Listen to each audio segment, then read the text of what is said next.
I know what you're gonna say. I changed my hair. She's the queen bee, a star. Those other two are just her little workers. Her favorite movie is Varsity Blues. I hear her hair's insured for $10,000. I guess in this society, being male and an asshole makes you worthy of our time. Oh, don't be ridiculous, Andrea. Everybody wants this. Everybody wants to be us. You'd be like, what the hell was that movie about? It was really all over the place. It's not some carefully crafted story. It's a mess and we're all gonna die. I saw a mom who would die for her son. A man who would kill for his wife. A boy, angry and alone. And the path was a circle. Round and round. So I changed it.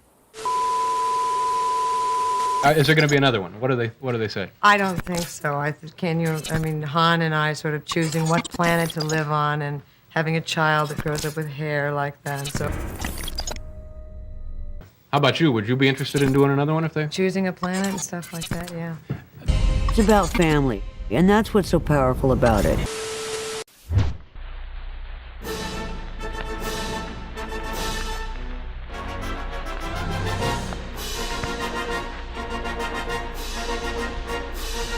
The Resistance prepares. All across the galaxy, mechanical genius joins with the muscle of our people, working to win for the ways of freedom. Freedom to think, to speak, to rise, live and plan with one's fellow man. Heroes everyone, heroes by the billion. People who abandon home and vocations that they may be ready to defend the Republic from the First Order. General Organa's Resistance is our last line of defense against this menace. Many brave recruits have joined the cause. The General herself has been in this fight for more than 30 years. She accepts any recruits who are willing to turn against the First Order, and under her training, ensures that the Final Order will be defeated once and for all.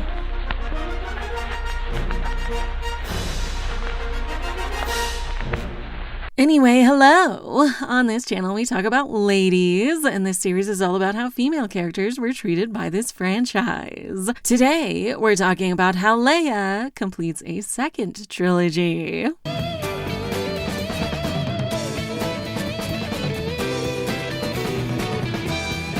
And I know a lot of people have feelings about this whole situation. Sequels, nostalgia bait, what Carrie Fisher and Leia meant to them. But I'm gonna focus on how she's presented in this trilogy. What she does, what kind of arc she has, and how this adds to, or subtracts from, one of the most iconic women in science fiction. May the force be... You feel I've said it enough.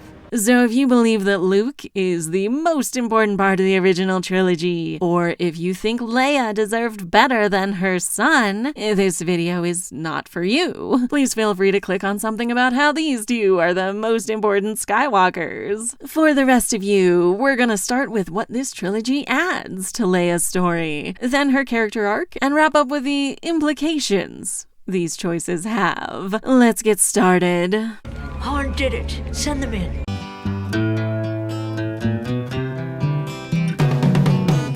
Alright, to kick this off, let's talk about Leia's role in this trilogy. And we'll go movie by movie, but first a brief review of who she was in the original trilogy, since certain people seem to have forgotten. It's what you would do. To cut to the chase, the purpose of this section is to explore why this retcon is really bad, actually, and misses the point of what made Leia special. Leia told me that she had sensed the death of her son at the end of her Jedi path. So, in A New Hope, she was motivating for Luke, yes, and drove him to set off on his adventure, but while he was doing that, she was showing her political acumen, dealing with her status as a prisoner of war, and going above and beyond for the cause. Including tricking her captors. Dantooine. They're on Dantooine. She experiences terrible loss, but does it all for the rebellion. And when Luke et al. Show up, she is at least as important as any of them in getting them out of the Death Star. Somebody has to save our skins. She also correctly understands this situation. They let us go. It's the only explanation for the ease of our escape. And demonstrates how to fit into the rebellion. We have no time for SARS, Commander. Metatextually, her storyline provides the vast majority of the world building for this galaxy. It gives everything real stakes that would be vague without her. I'm a member of the Imperial Senate on a diplomatic mission to Alderaan. The Empire is a real thing, not just an archetypal evil, with clear human rights violations that she points out. When they hear you've attacked a diplomatic... Don't act so surprised, Your Highness. She's not a MacGuffin or a damsel, but a more important person in this galaxy than either of the dudes, and directly guides our protagonist on his journey. Obi-Wan Kenobi, you're my only hope. What's this? Then in Empire, she is one of the leaders of the rebel base on Hoth. She gives orders, ensures her people are evacuated, and keeps track of their resources. You're a great help to us. You're a natural leader. When the base is attacked, she stays until the end to do what she can for the rebellion, while Han insists she escape with her life. You got your clearance to leave. Don't worry, I'll leave. First, we're gonna get you your ship. For the next part, Han Solo admittedly has most of the clever ideas about getting away from the Empire, but once they get to Cloud City, her suspicions are proven correct. I don't trust Lando. Most of this part of the movie is about her feelings for Han before she takes charge of this evacuation. What do you think you're doing? This includes communicating with Luke in a new way and rescuing him from his attempt to defeat Darth Vader. We've got to go back. So both of our guys are making significant mistakes in judgment, while she is correct and competently resolves things at the end. Should we just do it? Metatextually, Leia's love story is half of this movie. Man, can you imagine a movie doing that nowadays? Devoting half the plot to developing a romantic storyline? Specifically one that is all framed from the heroine's perspective like this is. It gives significant weight to her feelings and this level of vulnerability, which prevents her from just being like a hyper-competent cutout of a person, but actually humanizes her. And this whole tension is about if she is going to admit to them. I just assumed it's a Wookiee. I can arrange that. When she does, she's not relegated to love interest territory, but is actually shown to be more than capable of wrapping up the movie while our heroes are incapacitated.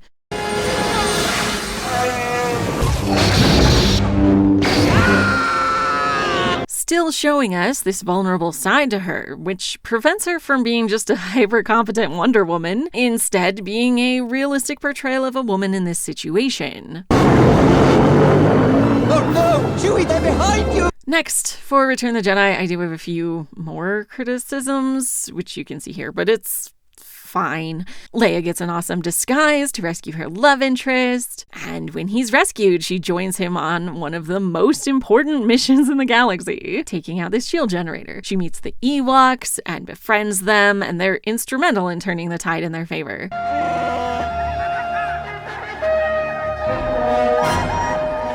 Plus, she gets to turn this back on Han, showing how, equal their relationship really is. I love you. I know.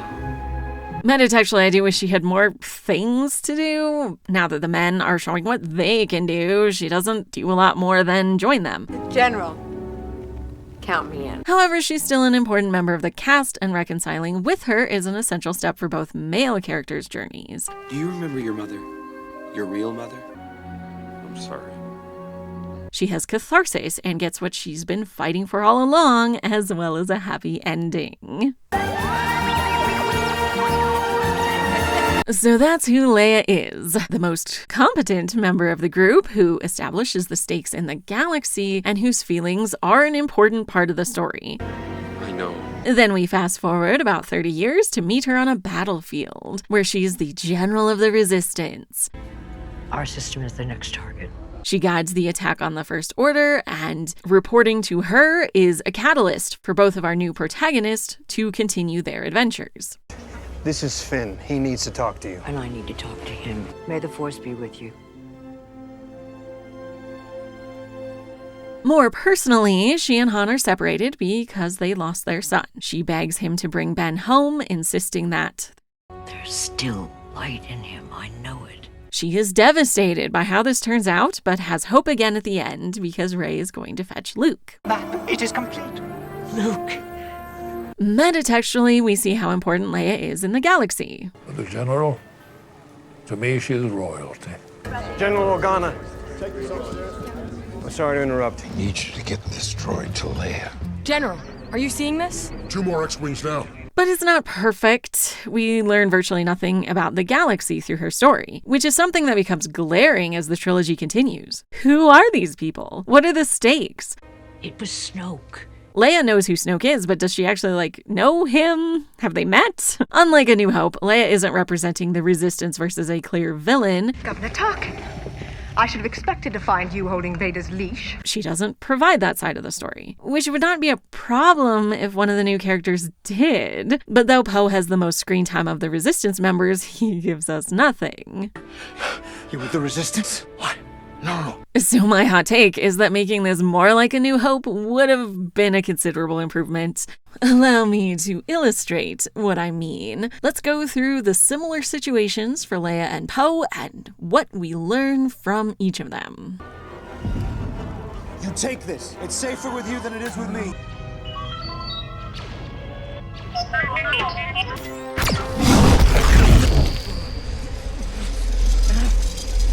No man gave it to you. It's just very hard to understand you with all the... Search him. Imperial Senate will not sit still for this. I want to know what happened to the plans they sent you. I'm a member of the Imperial Senate. You are part of the Rebel Alliance and a traitor. All right. All right.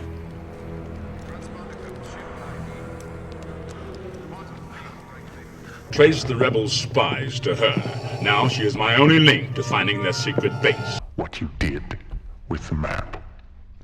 You might want to rethink your technique.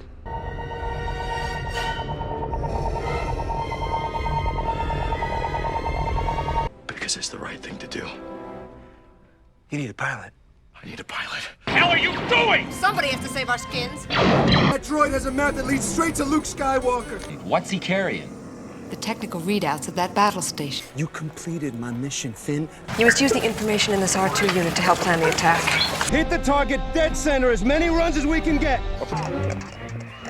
Stand by alert. Death Star. Pull this thing and go home.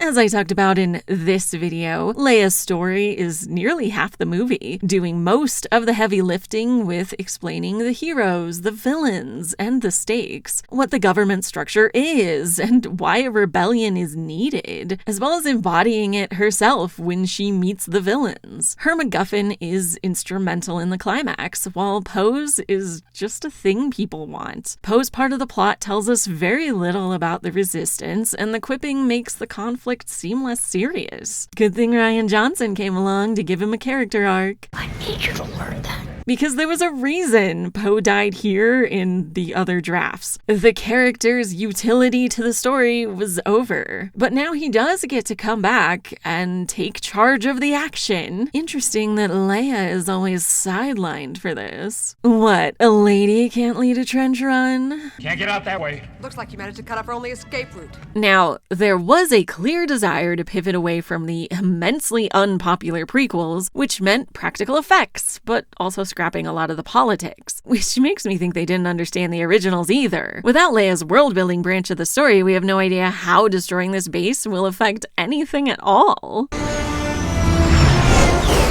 Our job's done here. Let's go home.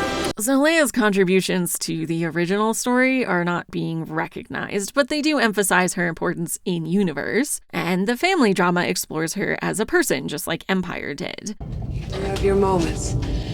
Not many of them, but you do have them. How do we blow it up? There's always a way to do that. Han's right. Also, Leia is a key part of Kylo Ren's character progression. We learn he was not always dark. The First Order rose from the dark side.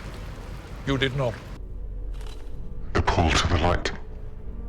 Then that he was Han's son. In the hands of your father. One boy, an apprentice, turned against him and destroyed it all. Then that his mom wants him to come home. I want him back. At which point, he is finally unmasked.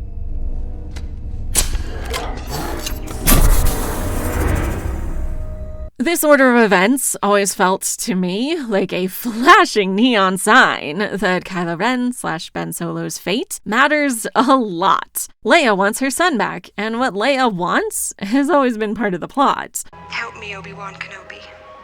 You're my only hope. I don't trust Lando. Because he's holding a thermal detonator.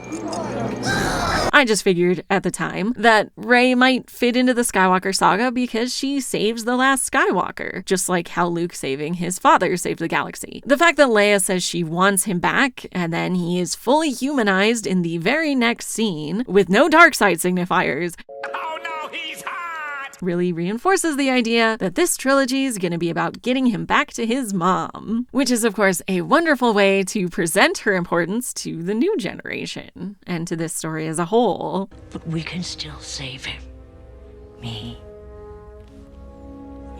Anyway, The Force Awakens kept a lot of Leia's traits. She's still a leader of people, she's important in the galaxy, and she does give us what little world building we have. She also ties together the family drama of the Skywalkers, and how she at least wants that to resolve. So pretty good so far. Some of it was good.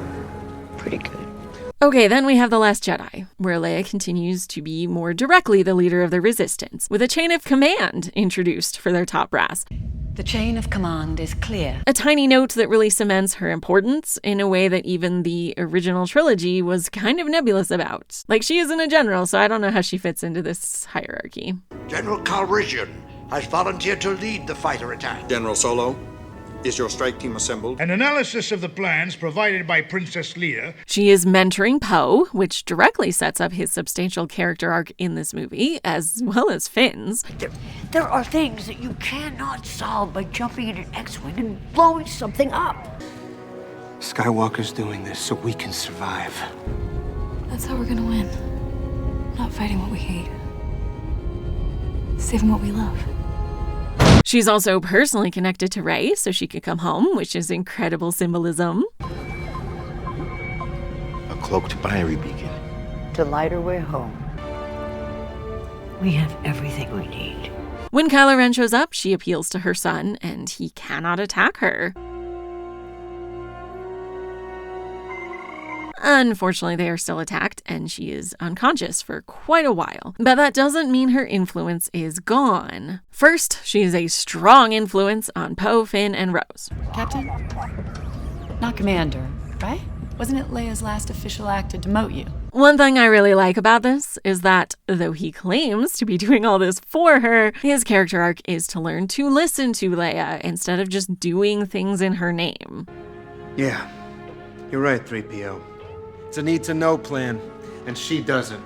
It shows how Leia, without the Force, can still be a mentor for the next generation, while not even on screen. What are you looking at me for? Follow him.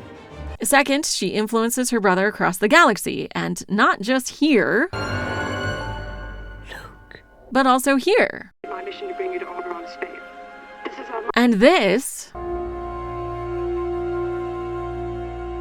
is happening at the same time. All this really reinforces how significant she is and the impact she has on her family, with or without the Force. It was a cheap move. Her superpower is being able to read people, which is why all this nonsense. Vice Admiral Holdo, I am relieving you of your command for the survival of this ship, its crew, and the Resistance. Would only happen when she was not around. She understands Holdo's plan as well as being able to deal with the devastating results. She was more interested in protecting the light than she was seeming like a hero. She can handle failure gracefully, something all the other characters are learning in this movie.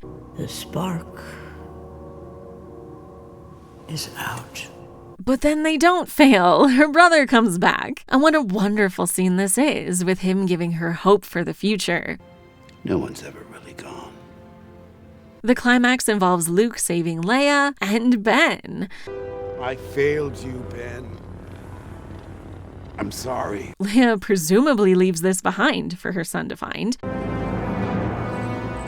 Then gives her blessing to Poe and then to Rey. Follow him. We have everything we need. so she continues to be a beacon for our new protagonists, but this time on a personal level. I like him. Me too.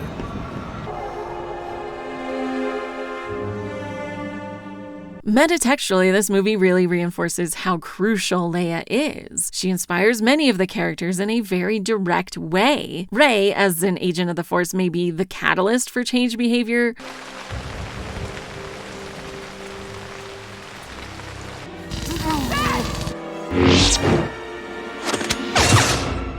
Leia is still instrumental in their journeys, and for Poe's journey entirely, with a little help from Admiral Holdo. Sure you can.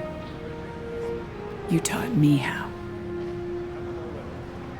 Like with Empire and The Force Awakens, Leia's feelings are integral to the story, and her influence is far-reaching, even if she is not an active participant in much of the plot. We also get some world building from her again, which certainly adds to the idea of her as an essential part of this world.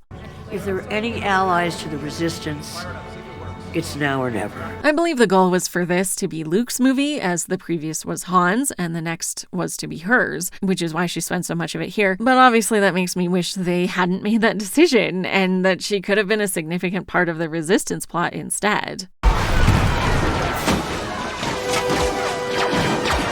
And then we have The Rise of Skywalker. After being such a strong influence on so many characters in The Last Jedi, how does she affect the others in this movie? If the beacon's right beneath us, they've got to be somewhere. Keep scanning for life forms. Let's start with Rose. She was established as the spiritual successor of Leia in The Last Jedi, and here she helps Leia, so that's cool. Do me a personal favor. Be optimistic. I wish there was more. And we'll talk about Poe in just a minute, but like Rose taking over as leader of the Resistance makes a lot more sense, especially with what we do see of her in this film. Obviously, I wish she had more screen time. Well, this is going to turn out. It's going to be great. So let's talk about Poe. He and Leia had one of the strongest relationships in The Last Jedi, and he learned a lot from her, including her passing on leadership to him. All of which is undone here. First, this bit is redundant. She already gave him her blessing, unless she took it back in the last year, which honestly would make sense.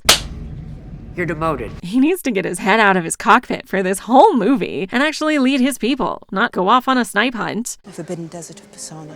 Yeah, I know. We're going with you. What does any of this actually end up doing for the Resistance? Nothing. How'd it go? Really bad, actually. Anyway, Leia would be disappointed in how he's portrayed here. There are things that you cannot solve by jumping in an X-Wing and blowing something up. Come back on. This is our last chance. We gotta hit those cannons now. Next, Ben Solo. This scene is baffling, but I'm not here to nitpick the details. So overall, Leia decides it is now or never and calls him. Leia knows what must be done to reach her son now. It will take all the strength she has left. We have no reason to understand why it's so urgent. He's not about to kill Rey.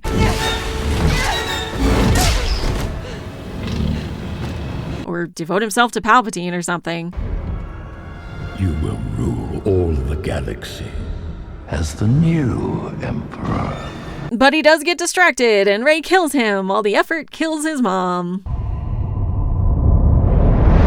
And it ended as badly as any game of catch. Any call from your mother Put in. Fight power! How are we supposed to feel about this? I really don't know. I'll get into it in the next section, but it's unclear if this was like a success for Leia or not. And the fact that it, instantly kills her while Luke was able to do all of this is not ideal, even if I understand that they would probably have very different abilities with the Force. Luke. But that's not the worst thing they do here. It's this whole situation. This movie introduces the idea that 1. Leia trained to be a traditional Jedi. Leia Saber.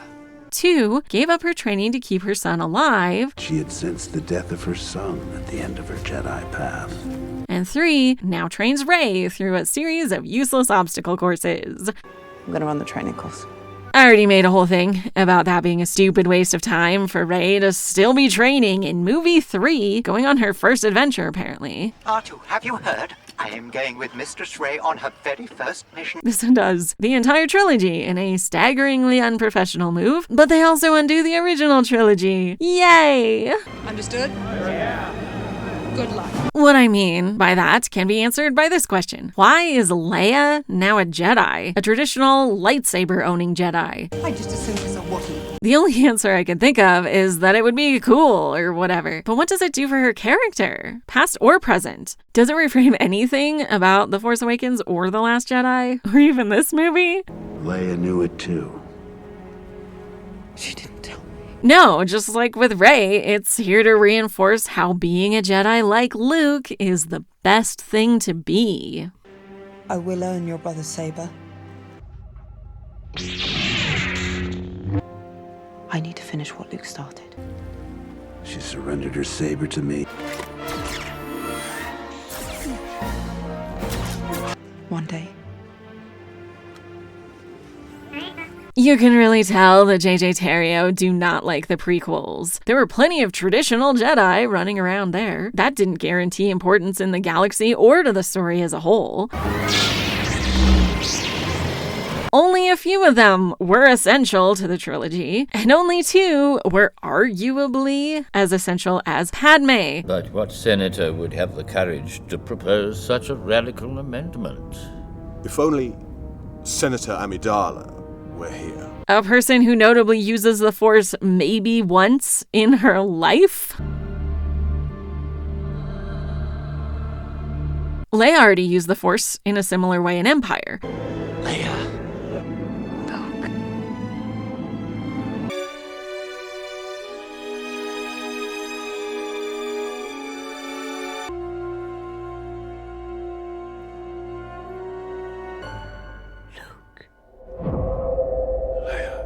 This trilogy added this moment of using the Force in a way that adds to her character.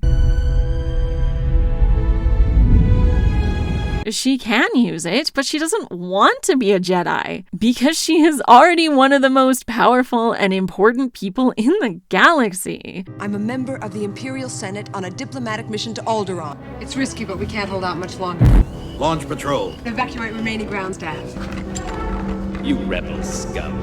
General, the reconnaissance report on the enemy base is coming. Broadcast a distress signal to the outer rim. Use my personal code. Introducing this intriguing way the Force might manifest through non-traditional means is much more creative and makes more sense for her as a person. She always does things her own way. I don't know who you are or where you came from, but from now on, you do as I tell you. Okay? I understand Luke being a legend, but as I've discussed in so many of these videos, after A New Hope, he actually does nothing that helps the galaxy as a whole. No one in the rebellion would be able to list his contributions to the cause except this one shot. Han, Leia, and Lando actually bring down the Empire. Now, Luke is definitely the heart of the story, and what he's doing has strong metaphysical ramifications. Break me down with all of your hatred, and your journey towards the dark side will be complete. But let's not overinflate his relevance in the galaxy compared to his sister. Help me, Obi-Wan Kenobi. I think she was a passenger on our last voyage, a person of some importance, as I believe. Give the evacuation code signal. Take the princess and the Wookiee to my ship. But these are my friends. General Organa. I'm sorry to interrupt. Leia was the sole survivor on the bridge. Dear, oh dear. If she were here, she'd say, save your sorrow for after the fight. So the fact that Luke is the one training Leia is quite silly. Like, he's obviously set up to train the next generation. But that's his sister, who has spent the last 3 movies helping him figure out what he's doing in the galaxy. A little short for a stormtrooper. Huh? Luke! Luke, don't hit the trap! I see them. Wait, Leia! The only time she's ever needed help from him at all is kicking off these 2 rescues. I've got your R2 unit. I'm here with Ben Kenobi. Ben Kenobi, where is he? And it's great that they work together, but she still has moments where she does quite well without him. What I'm saying is that giving Leia the Force is a reductive approach to her character. It implies that what she did before was not important. That now that she can swing around a lightsaber, what she's doing has value. Now that she's mentoring Rey in Luke's name, both ladies can be relevant. I will earn your brother's saber. But only because Luke sanctioned this. Thanks, I hate it. I recognized your foul stench when I was brought on board. Now I know that Carrie Fisher's tragic death obviously impacted Leia's presence in this story, and I understand how that meant figuring out ways to have the other two take over what she couldn't. I'm sure that otherwise Leia would have been in this scene with Ben. My son is alive. And this one with Rey. You have everything you need.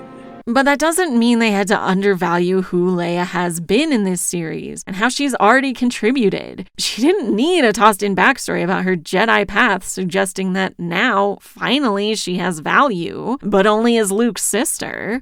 There's something my sister would want you to have. Leia worked on the galactic scale like her mother. Neither of them needed the Force to do that. Throwing it in now cheapens who they were and suggests that only traditional Jedi can matter, when both ladies were designed to flout tradition. You call this a diplomatic solution? No, I call it aggressive negotiations. It's terribly disappointing to see her so reduced. So let's get into her character arc.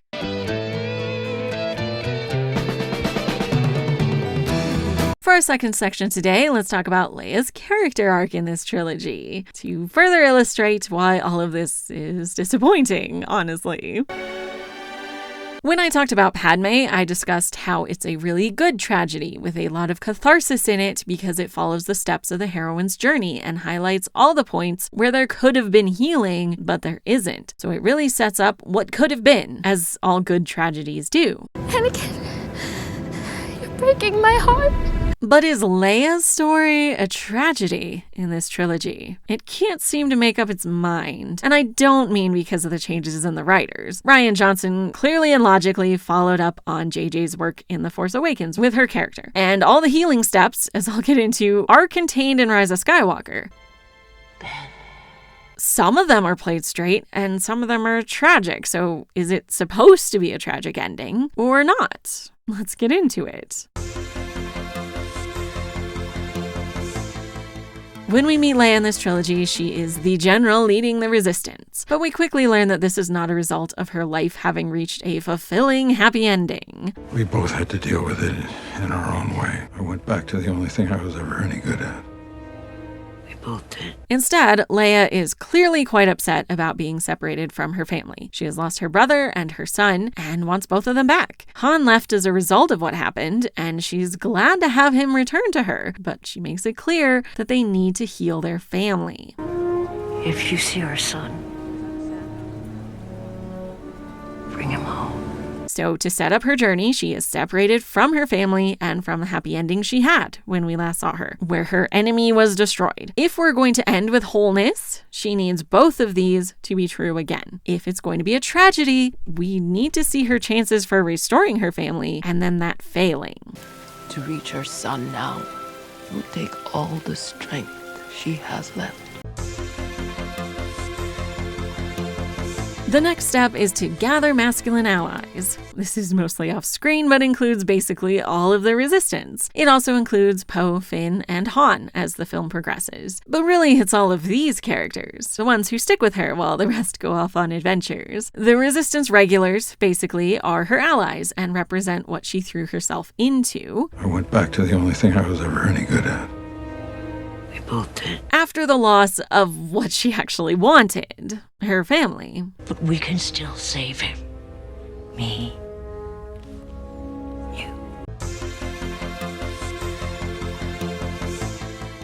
Most of The Force Awakens comprises Leia's road of trials, planning the attack on the First Order, the attempt to find out where Luke is, this whole battle.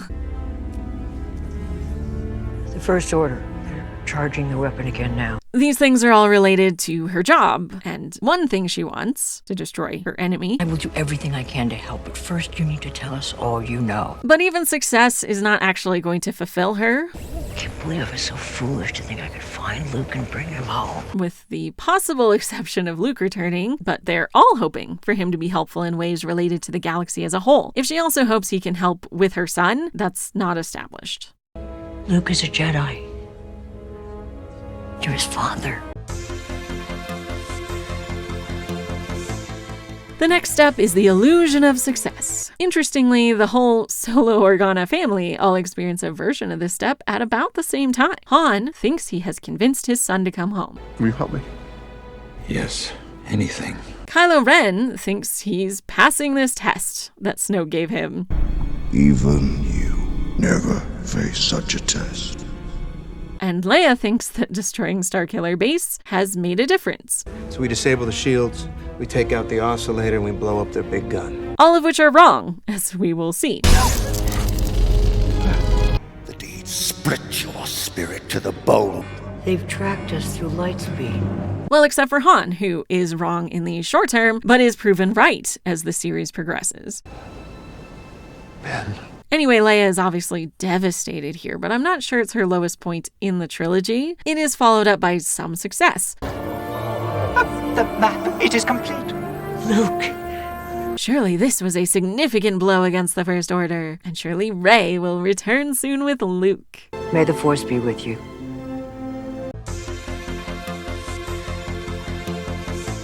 The illusion is removed for the next step, where the heroine experiences spiritual death. This happens for Leia at the start of The Last Jedi.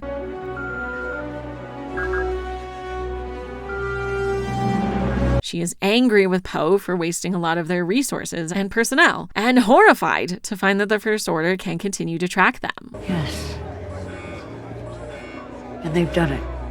And then worse, she feels her son nearby and they connect again as he attacks her vessel. Now, unlike the audience, she does not know that he couldn't pull the trigger. So she thinks that, after killing his father, he attacked her and killed everyone on the bridge. Definitely the darkest moment in the trilogy for her. Action happens after this, but her depression here... The spark is out. Is certainly a result of this event. The next step is for the heroine to make a descent and return with a new resolve. This begins when she uses the Force for perhaps the only time in the saga to pull herself back to safety, reconnecting with a part of herself that she has not utilized openly before, as far as we know. My sister has it. Uniquely, her descent is all done while she's recuperating from the attack and technically unconscious, though that doesn't stop her from influencing the other characters in the story. That was a cheap move. And from awakening with renewed vigor.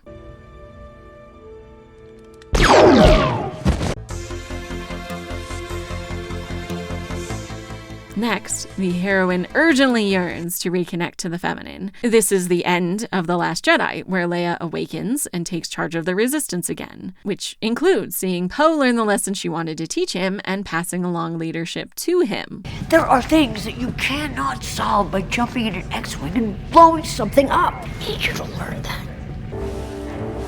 What are you looking at me for? Follow him. But again, the feminine from which Leia is split is her role with her family. So that's why we have this conversation. I know my son's gone. No one's ever really gone. She reconnects with her brother. Luke.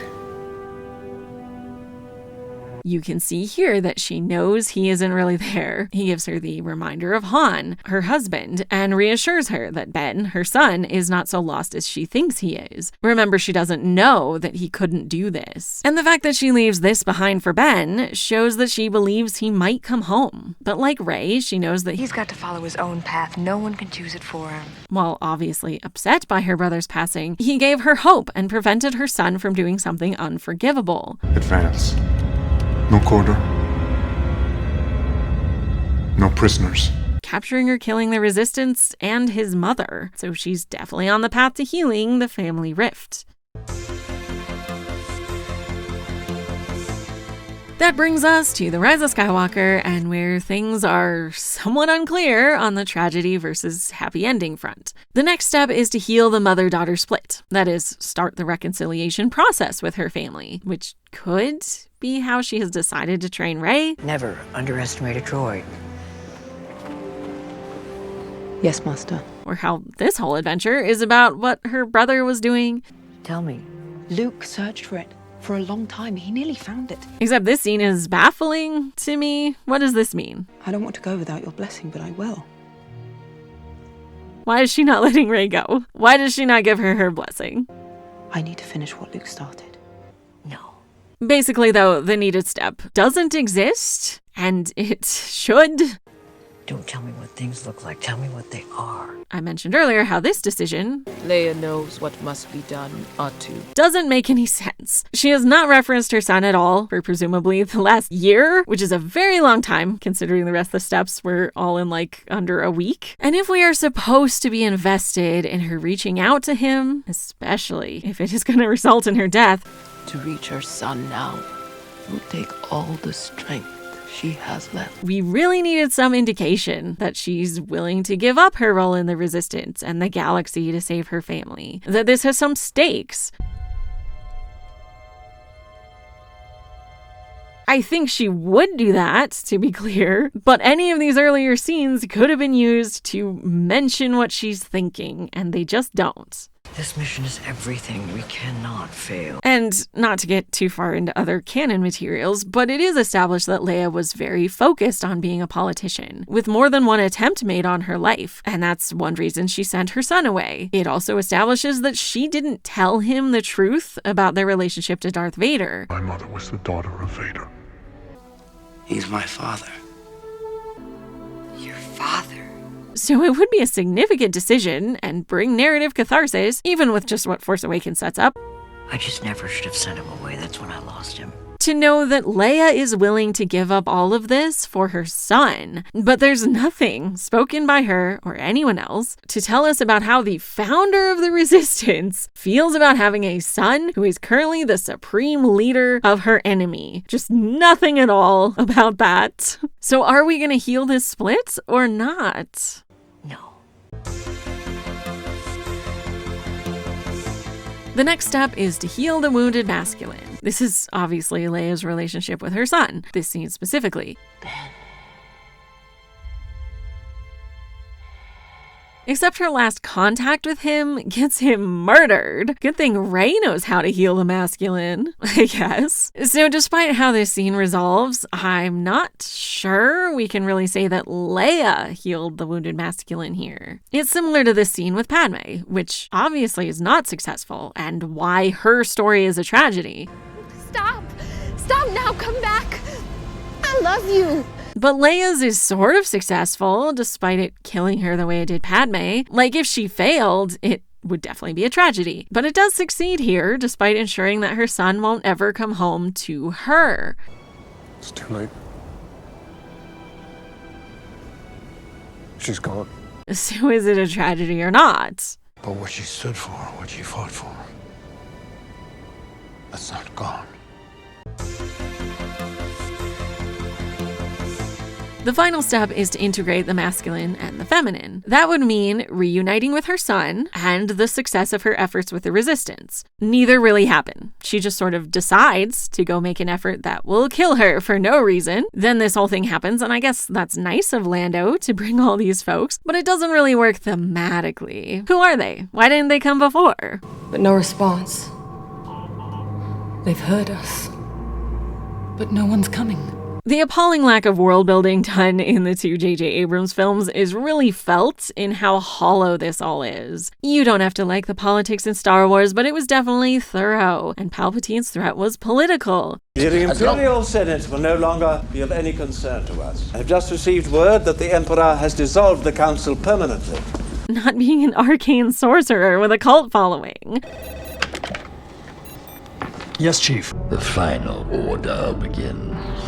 She will come, her friends will follow. What did he say? I haven't a clue. But I know that he's right. Leia is a general and has no one she's opposing, except maybe Hux? Yes, sir. So there can't even be like a cathartic defeat symbolically on her behalf. Despite how often the "for Leia" is used. Transfer the message. Get it to Leia. Hurry. Leia needs pilots, General. Leia made you acting general. Leia never gave up. And neither will we. For the galaxy. For Leia. Something also denigrated here. Then perhaps she will. It continues to be meaningless for the character herself. Just doing something in the character's name is not the same as honoring the character as a unique individual with an arc. Tell your sister you were right. Basically, I'm saying this movie did nothing to even symbolically resolve her arc. Instead, Leia went from this happy, joyous ending where the enemies she's been fighting since the moment we met her are defeated, and she has her brother on one side and her future husband on the other, to a situation where her son fell to the dark side, and both her husband and her brother died trying to save him. And then he dies to save a stranger who is also like the granddaughter of their family's greatest enemy, after Leia's like actual relatives left her son at the bottom of a pit to help this stranger.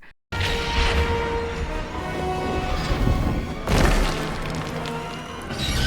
it guide you. Feel the force flowing through you, Rey. Let it lift you. Rise, Rey. Leia started off this trilogy aching at the loss of her family, and ends it dead, with all the Skywalker line exterminated, while a Palpatine buries her lightsaber on the planet where she and her father were slaves. She steals their name, and Leia is stuck in eternity with her brother, apparently. Absolutely insane ending for such a beloved character, especially because it sure plays out like we're supposed to find this to be a happy ending, maybe bittersweet, but not a tragedy.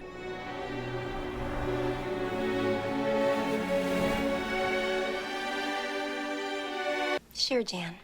However, she didn't really manage to heal anything, though I suppose she also didn't really try, so it's unclear what the thought process even was. So let's talk about what all that means. Came in here, didn't you have a plan for getting out?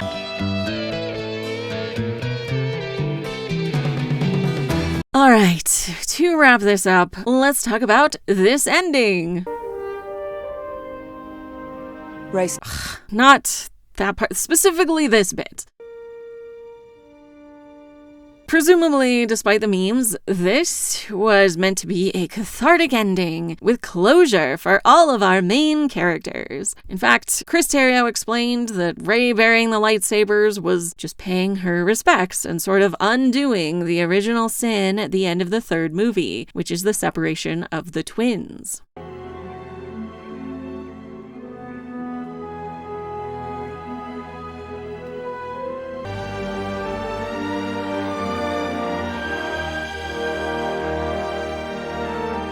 So first, I must say that it is nice for at least one of the writers to admit the prequels exist, but this is still a pretty gross misreading of what actually happens in this series. So let's go in chronological order and talk about this family. With that mighty Skywalker blood. As is rarely discussed for some reason, Shmi Skywalker is the beginning of the Skywalker line. She's the Madonna in this galaxy, having a son without a father being involved. There was no father. I carried him, I gave birth, I raised him. I can't explain what happened. No, it's not Palpatine. Gross. Anakin is taken from her, and that starts him on the dark path. I miss her. Afraid to lose her, I think. The point of all this on Tatooine is to show us what a great kid he is. Kind-hearted and wanting to help people. Your son was kind enough to offer a shelter. Mom, you say the biggest problem in this universe is nobody helps each other. But that is something that gets slowly destroyed as he is taken from one kind of slavery to another. We will not exceed our mandate, my young Padawan learner. You are on this council, but we do not grant you the rank of master. And if the council discovers you're the father, you'll be expelled. I know. At least this one encouraged helping each other. As a Jedi, maintaining balance is used as an excuse to ignore all sorts of human rights violations. Have you come to free us? No, I'm afraid not. And we cannot use our power to help her. Not to mention that the Jedi don't really seem to work well together outside of the master and apprentice situation. I don't presume to. But you do. Revealed your opinion is. Anyway, Anakin Skywalker goes to the dark side after losing his mother and the mother of his children. I know there's still. To then be on the dark side until he is saved by his son. Tell your sister you were right.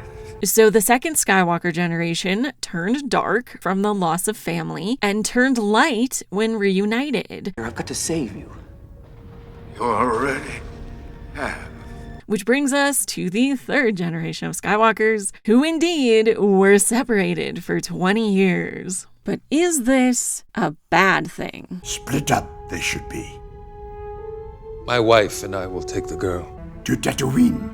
Do his family send him? Not really. Luke seems to have been raised in a loving environment, and he may be feeling some growing pains about that right now. Oh, and he can't stay here forever. Most of his friends have gone. It means so much to him. But this is as far from a sad orphan upbringing as I've ever seen. Hello, hello, hello, children. And Leia is similarly in a great place. She's a princess with an iron will who's an essential part of the political opposition to the Empire at just 19 years old. You're safe. When we heard about Alderaan, we feared the worst. We have no time for sorrows, Commander. So this... Split up, they should be. Not framed as an issue. While things could have been better, perhaps. Come away with me. Help me raise our child. Getting the children away from their fallen father is clearly better than the alternative. You have only begun to discover your power. Join me, and I will complete your training. And while the idea of there being twins didn't pop up until Return of the Jedi, even there, it isn't framed as bad that they were ever apart. Somehow, I've always known. Only, if anything, that Luke doesn't remember his mother, and Leia doesn't accept who her father is. I have no memory of my mother. I never knew her. But why must you confront him? They accept and embrace their own relationship readily without any angst at all. Leia. Leia is my sister. He's my brother. And that's because they've spent most of this trilogy together, occasionally separating for character development to reunite at the end of the movie, and usually reunite happily.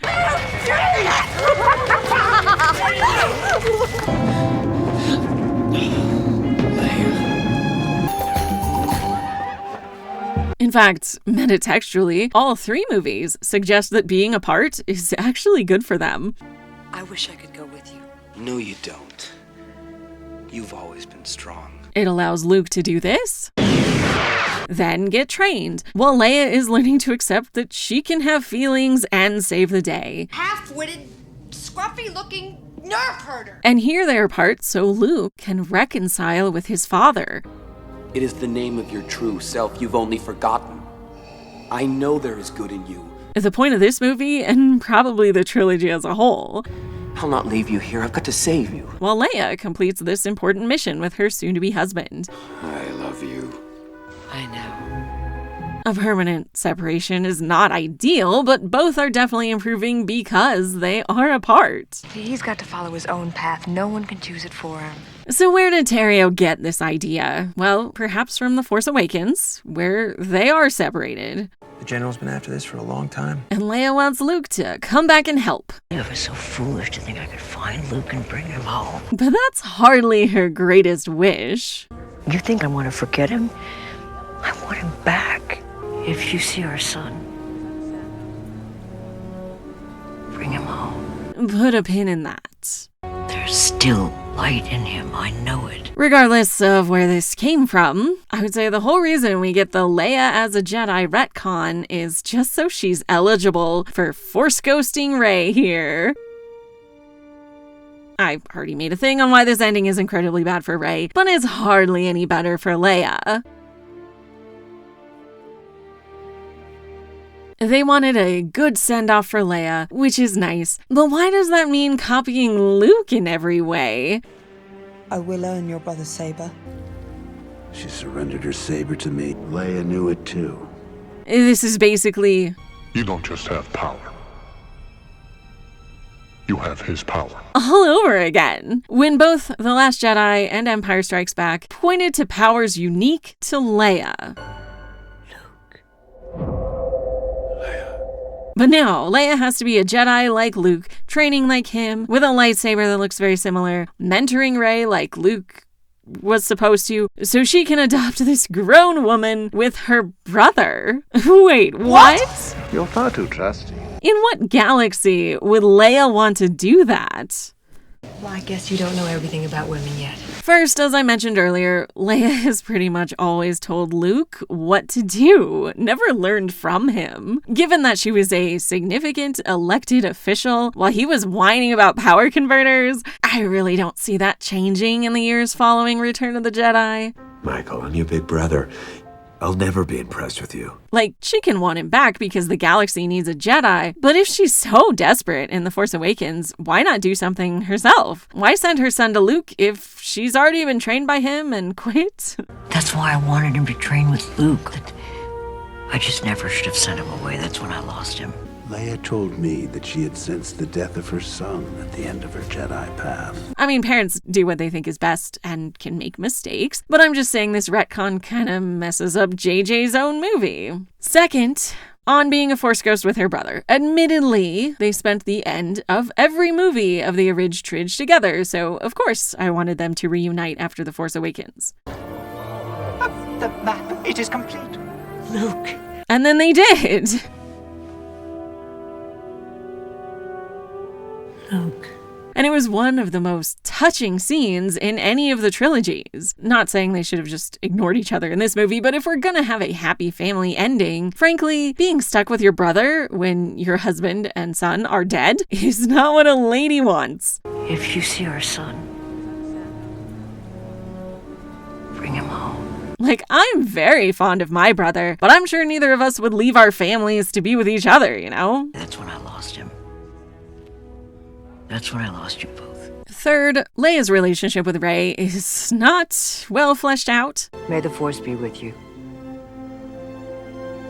JJ has said he regretted this hug in The Force Awakens as being out of character, but I'm willing to say it's Force stuff, and both ladies clearly needed a hug.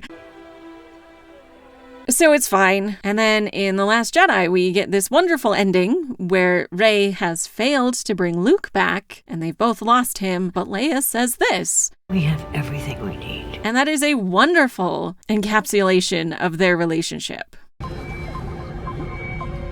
cloaked fiery beacon. To light her way home. So from Leia's perspective, in Rise of Skywalker, they have a Jedi now to help the Resistance. Deciding to mentor her personally is nice, but not really what I would expect of Leia. I'm not sure she would have had a lot of patience for a valuable resource who won't leave the base. You're the best fighter we have. We need you. Out there, not here. Especially considering the Supreme Leader, her son, has some kind of connection to Rey. Join me. And maybe between the two of them, they could influence him to, you know, end this destructive conflict. With our combined strength, we can end this destructive conflict. So this whole bit doesn't make a whole lot of sense. I need to finish what Luke started. No. I don't want to go without your blessing, but I will. But mainly I bring it up because if Rey is supposed to be a Skywalker, 4th generation, it would have scanned much better if it were at least something she had talked about with her mentor. No. In any of these scenes. But nothing about passing on Leia's legacy comes up at all, even through proxy. Leia knows what must be done. While being Luke's legacy is a significant portion of the exposition. I will earn your brother's saber. One day, Luke searched for it for a long time. He nearly found it. I need to finish what Luke started. I'm gonna pick up Luke's search for Exegol. Coordinates that Master Luke left behind. Luke Skywalker came here to find one. Luke sensed it. Ochi never left this place. Also, from Rey's perspective, and how folks online talk about it, Rey was adopted into the Skywalker family. Rey who? But like, she gets called out repeatedly for her dependence on inventing a fantasy family. Classified, really? Me too. Big secret. To my family. They'll be back. One day. I gotta get back to Jakku. Back to Jakku! Why does everyone want to go back to Jakku? You got a family? Got a boyfriend? Cute boyfriend? None of your business, that's why. If you were, I'd be flattered. But I have to get home. Jakku? And Han Solo? You feel like he's the father you never had. He would have disappointed you. It's just us now. Han Solo can't save you. You already know the truth. Whomever you're waiting for on Jakku, they're never coming back. Han Solo offered her a job while clearly caring more about, his actual son. Did you see that? He took her. She's gone. Yeah, I know. Luke refuses to train her and is also too concerned about this guy. I failed you, Ben. I'm sorry. To care much about her emotional hang-ups. You went straight to the dark. I've seen this raw strength only once before. In Ben Solo. Fortunately, Ben Solo is there to help her with that. It's your greatest weakness. Looking for them everywhere. In Han Solo, now in Skywalker.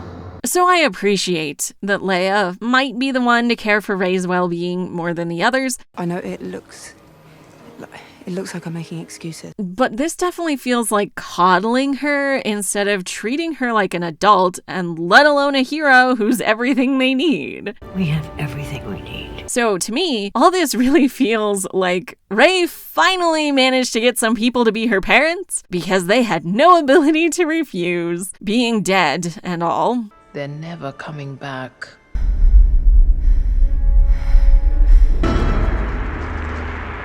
It's your greatest weakness. I bypassed the compressor. Rey Skywalker.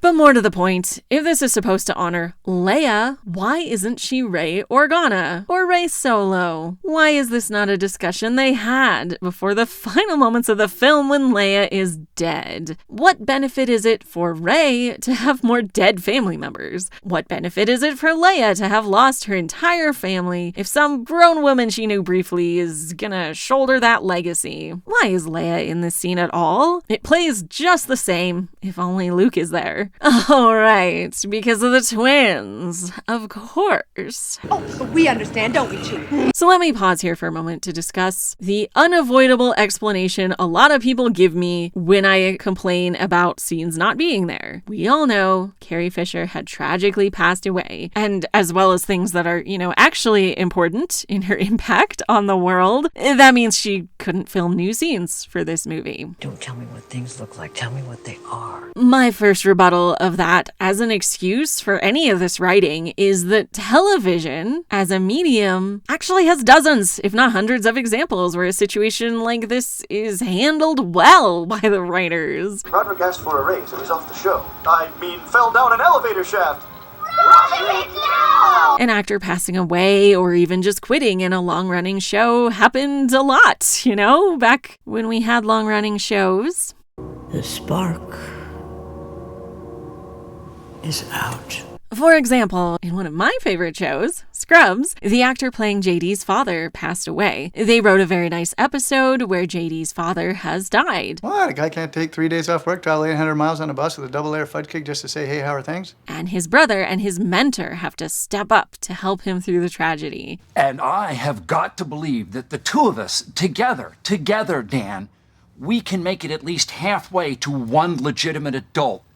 You're right, Coxie. While also being a charming send-off of this sitcom legend. See, since Dad was an office supply salesman, he wanted it to be shaped like a pencil. So it looked like a giant marble penis, which I maintain Dad would have liked even more. A more interesting example would be these 2 episodes of Community. In season 4, the creator of the show, Dan Harmon, had been let go. Chevy Chase decided to quit at the end of the season, so the current showrunners scrambled to add him to this graduation scene that was the ending for another character. You don't have to do this. I'm ready to graduate.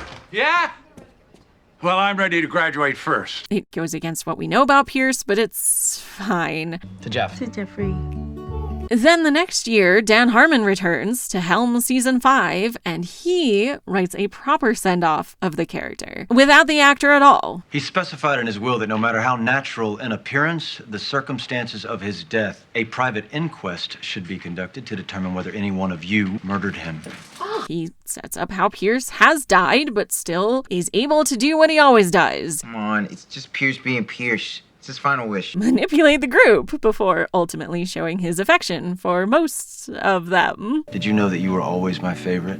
You mentioned it once. Did you know that you were insane and nothing that you said ever made any sense to me? Yep. Reinforcing how the best episodes end, with a sense of community, even if we've experienced some loss. Cool. That's a lie. My point being that not having an actor available can and has been done well many times. Who am I?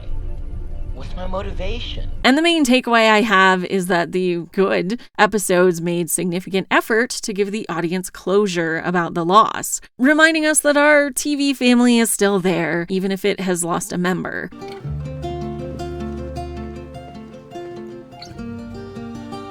This is more heartfelt in Scrubs and happens in a bunch of episodes, actually. With the help of those around you, you'll get through this too. I just want to point out that this episode was written in such a way that it gives us a significant gut punch of grief. Where do you think we are? To us as the audience, as well as to the main character. And importantly, they did not decide to do that when there was a real person who had just passed away. I already looked at his EKG, newbie. And trust me, he's not gonna die in the next 30 minutes. Which I point out because honestly, I foolishly assumed that Carrie Fisher passing away in real life meant Leia's death would be off the table for episode 9. Personal favor, be optimistic. I realized that there had been this established pattern by the other 2, but I really thought it would be rather cruel to force us to watch her die on screen. In fact, in the theater, I was extremely uncomfortable with this scene in The Last Jedi, terrified that this was how they decided to end things for her. Instead, it turned out to have Carrie Fisher's fingerprints all over it and was a great depiction of Leia and her influence and how powerful she can be without even being on screen. Leia. I was going to talk for longer about examples in television, but we can honestly look no further than The Last Jedi for how this whole situation could have been handled. Leia could have given orders through proxy characters, Poe, Maz, whoever, though Kate-El would be my preference since she is Carrie's daughter in real life. In the shadows from the very beginning.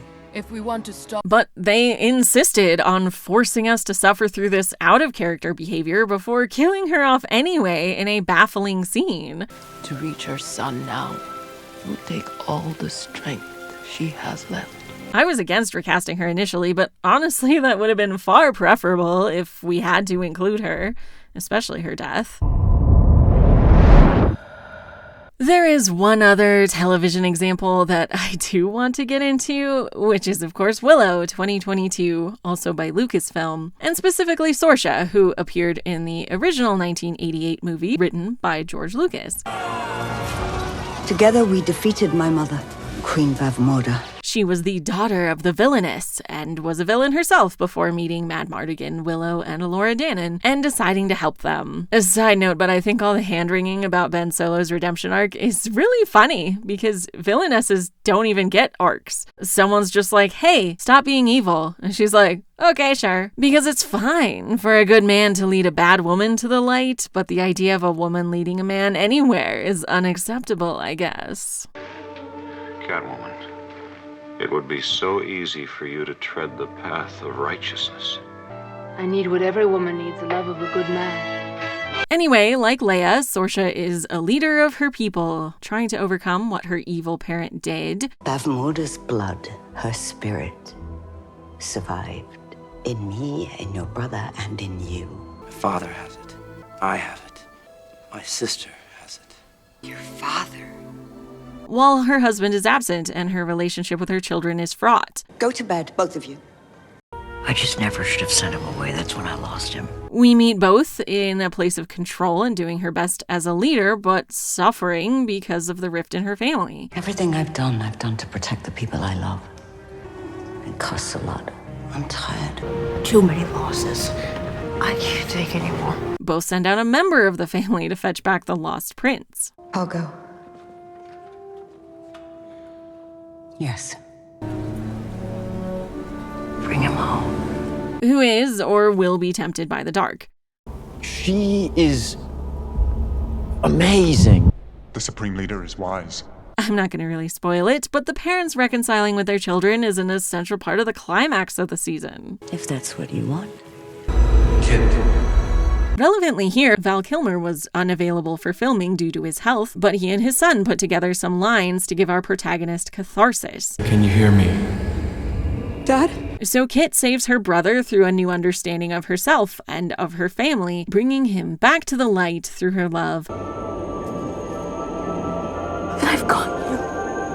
Something I expected Leia to do with her son. But my point is that the legacy characters are essential in mentoring the new generation, and that gives weight to what otherwise might just be nostalgia bait.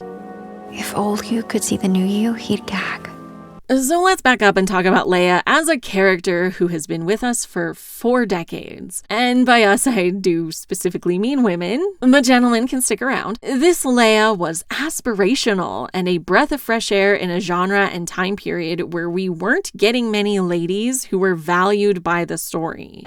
Vader wants us all dead. He doesn't want you at all. He's after somebody called a Skywalker. The Force Awakens is nice, where she's a general of the Resistance and she's important to the galaxy as a whole, but it also humanizes her by having her be a mother, instead of just being a one-note girl power general she could easily have been. Some things never change. True. You still drive me crazy. In The Last Jedi, she's shown to be especially important to the character arcs of several of our leads, further humanizing her and emphasizing how essential she is to this story. Dead heroes. No leaders. But The Rise of Skywalker, her mentorship of our protagonist, is inexplicable. I don't want to go without your blessing, but I will. Why won't she give Rey her blessing? Her resolution with her son is equally confusing and unclear if it was even successful. And her impact on the Resistance is negligible. No matter what Poe says, he certainly seems to have forgotten her lessons in leadership. Well, I'm not Leia. That's for damn sure.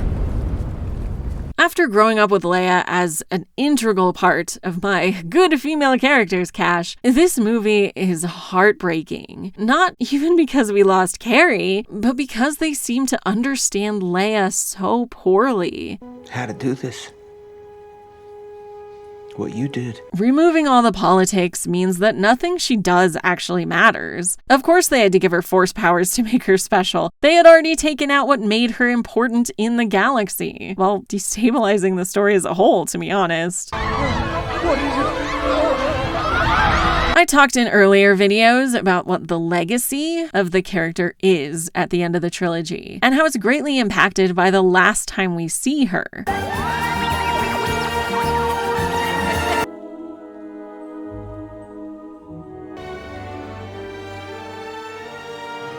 It was not ideal to have Leia do so little in Return of the Jedi while wearing this. So folks, especially men, remember her as a combination of this motivator for Luke and this sexy lady. They don't recall these bits. A little short for a stormtrooper. From now on, you do as I tell you, okay? Proceed directly to the rendezvous point. Understood? Yeah.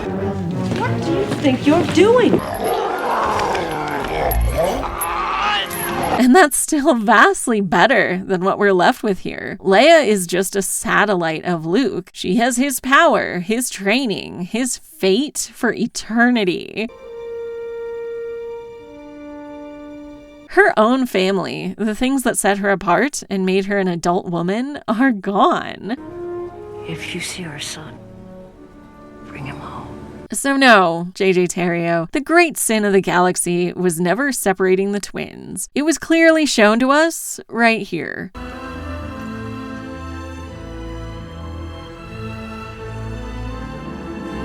Separating a boy from his mother is the wound that needed to be patched for there to be any catharsis. To, frankly, justify having this trilogy exist. Be brave and don't look back. Don't look back. The Tridge had a happy ending, but Luke did lose his parent, and while the generational trauma was somewhat healed by Anakin's sacrifice, the rift is still kind of there, just healing through the new generation.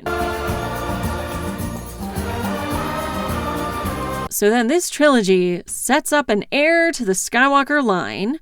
Ben, my nephew, with that mighty Skywalker blood. The potential of your bloodline. New Vader. And he is preyed upon for his entire life because of that legacy. I have been every voice you have ever heard inside your head. It causes him to be taken in by Snoke and breaks up our original trio as they try to save him.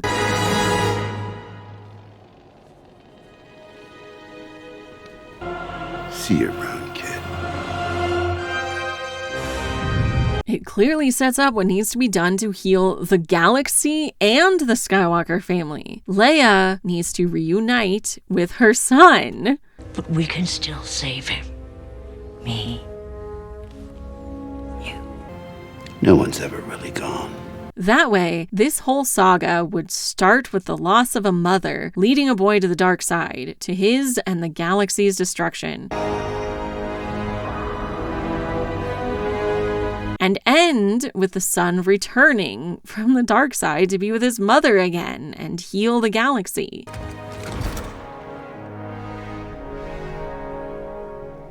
It would have been beautiful. It would have made a story worth telling. Like old times, before we sunk into an inescapable morass of soul-crushing domesticity. Zing! Ta! Running! Horse! Leia! Leia! Happy to see it. As it stands, they took Leia and the rest out of their happily ever after, put them through hell, and then killed them all off to have a Palpatine claim their legacy, making this, realistically, actually the Palpatine saga.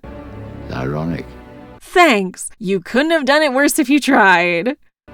He could save others from death, but not himself. And I can't help but think that the story, and especially the reaction to it, would have been vastly different if the Darksider in this trilogy was Luke's son instead of Leia's. Then he would have literally been a Skywalker, and people would have automatically assumed when The Force Awakens had his parent long for his return that he would come back, that bringing him to the light was the central conflict of the trilogy. Leia trusted me with her son. But because Ben isn't Luke's son, he's Leia's, this breaks something that was inadvertently reinforced by the previous trilogies, that you get the Force from your father. He has too much of his father in him. That the Force, in essence, is patriarchal. The Force is strong in my family. My father has it. I have it. This isn't intentional, but the vast majority of Jedi we see are male. There are a few female Force users in the movies, but the two whose names the average person knows are explicitly deriving their abilities from a male character. My sister has it. You have his power. This is the real reason for all the Rey's parentage think pieces. You'll notice all of them want to know who her father is, not her mother. And it's also, at least subconsciously, why people hated The Last Jedi. That story is set up with the female characters teaching the male characters valuable lessons. She was more interested in protecting the light than she was seeming like a hero. You failed him by thinking his choice was made. It wasn't. Why would you stop me? I saved you. Which is something certain people reject categorically. And it's also why this trilogy was hated from day one. That's mine! Because the powerful Force users are either a girl or got their powers from a girl, both of which are unacceptable to their worldview. I don't care if you win. I need Kylo Ren to lose. I named this series Star System Slipping Through. The more you tighten your grip, Tarkin, the more star systems will slip through your fingers. Because it really feels like everything good just slips away when it's not intentionally being addressed. Each trilogy starts with an awesome female character, written to break the mold and be as much of the story as her co-stars. A little short for a stormtrooper. Huh? I am Queen Amidala.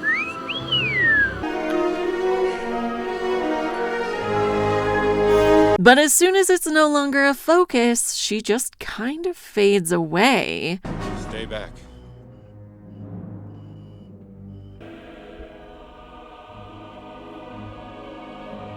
I will earn your brother's saber. One day.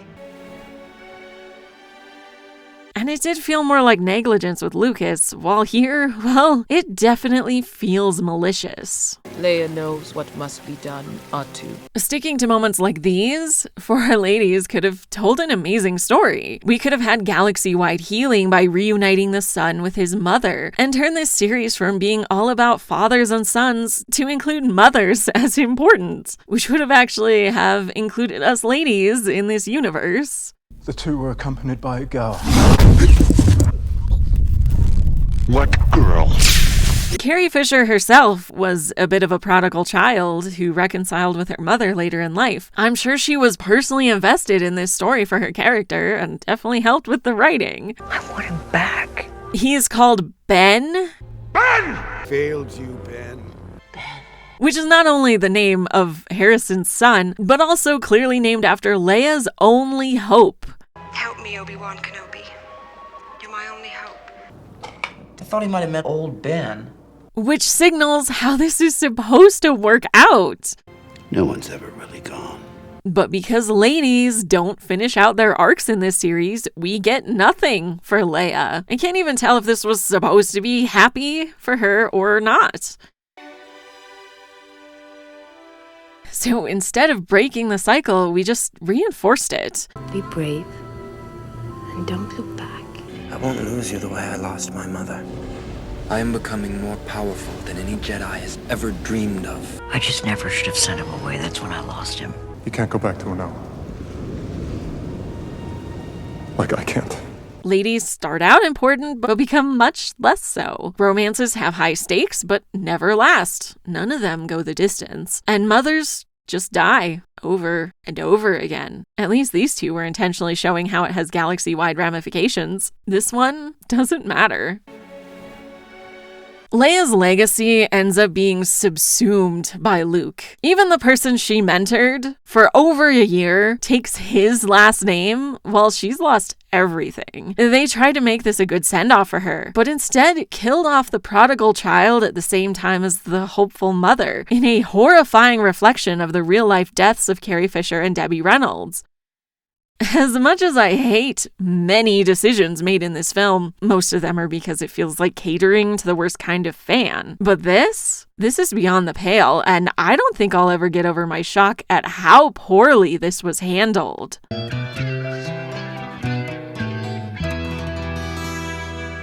So even though Star Wars has always been special for subverting tropes, especially where ladies are concerned, this one fails spectacularly. And what that means is that this trilogy can be remembered as just another example of how there's really only one fate for women and only one way to be a good mother. You just have to die.